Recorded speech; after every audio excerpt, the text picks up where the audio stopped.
मैथिली ठाकुर को लेकर खबर आ रही है, जो कि विधानसभा का चुनाव लड़ने की तैयारी में है, लड़ने जा रही है। और ऐसी खबरें हैं कि अलीनगर सीट से उन्हें चुनाव में एनडीए उतारने जा रहा है।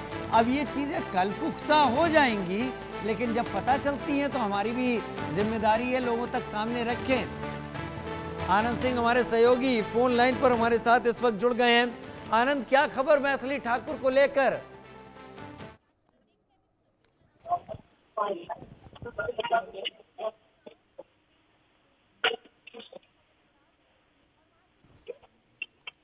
आनंद सिंह, क्या खबर मैथिली ठाकुर को लेकर? जी राजीव, देखिए, जिस तरीके से लगातार कयास लगाए जा रहे थे, जिस तरीके से मुलाकात हुई थी मैथिली ठाकुर की बीजेपी के वरिष्ठ नेता और यूनियन मिनिस्टर धर्मेंद्र प्रधान के साथ कुछ ही दिन पहले, और उनकी फोटो भी काफी वायरल हुई थी। और फिर उन्होंने हमारे यहाँ जब इंडिया न्यूज को उन्होंने इंटरव्यू दिया था तो उन्होंने साफ तौर पे कहा था कि अभी चुनाव लड़ना या ना लड़ना उनके लिए अभी कंफर्म नहीं है। मगर जिस तरीके से हमारे सूत्र जो बता रहे हैं बीजेपी के अंदर कि जब आज एनडीए की बैठक हुई और फिर प्रधानमंत्री नरेंद्र मोदी ने जो बैठक उन्होंने ली अपने बीजेपी के कोर नेताओं के साथ में, तो उसमें ये डिसाइड किया गया जब कि कौन सी पार्टी कितने कितने सीटों पे चुनाव लड़ेगी आने वाले दिनों में बिहार में। तो उसी के बाद हमने अपने सूत्रों से हमें ये जानकारी मिली है कि मैथिली ठाकुर को बीजेपी जो है अलीनगर विधानसभा सीट से चुनाव में उतार सकती है। यानी अलीनगर सीट से वो वहां पर इस बार जो है अपना पोल डेब्यू कर सकती हैं बिहार में।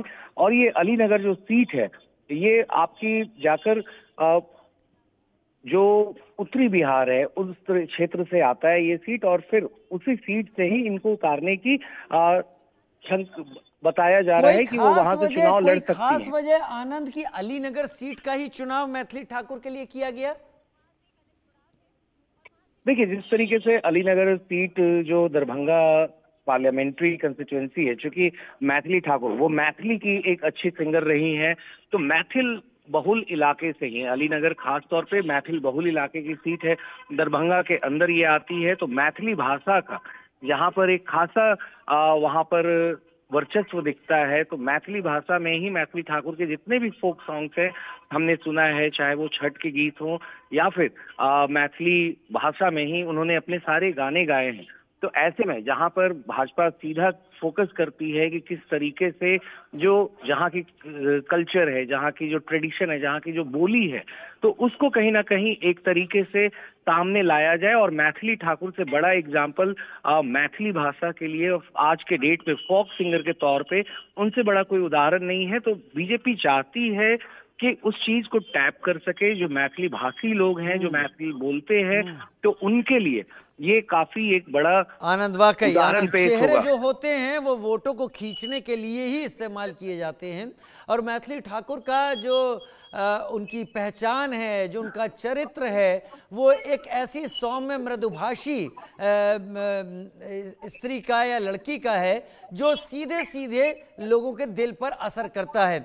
और इस ऑरा को एनडीए जरूर वोटों में तब्दील करने की कोशिश करेगा।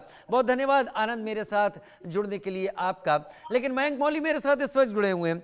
मयंक जी, सीट बंटवारे हो गए, सब कुछ हो गए, लेकिन जब ये बड़े नाम, इस तरीके के प्रभावी लोग पार्टी के साथ जुड़ते हैं, क्या ये वोट में तब्दील होते हैं? यही सोच है राजनीतिक दलों की, या फिर आपको लगता है कि इस चेहरे का जो असर है वो अक्रॉस स्टेट पूरे बिहार में पड़ता है, इसलिए इनको चुनाव लड़ाने से बहुत फायदे हो सकते हैं? देखिए, सबसे पहले बताऊं, मैथिली ठाकुर जी बिहार की बिटिया ही नहीं है, बकायदा इन्हें जूनियर स्वर कोकिला भी कहा जाता है बिहार के लिए, और ये बिहार का गौरव है। चाहे इस पे अक्रॉस पार्टी लाइन सभी इस बात से सहमत होंगे कि इस बच्ची ने बिहार को एक नई पहचान दिलाई है।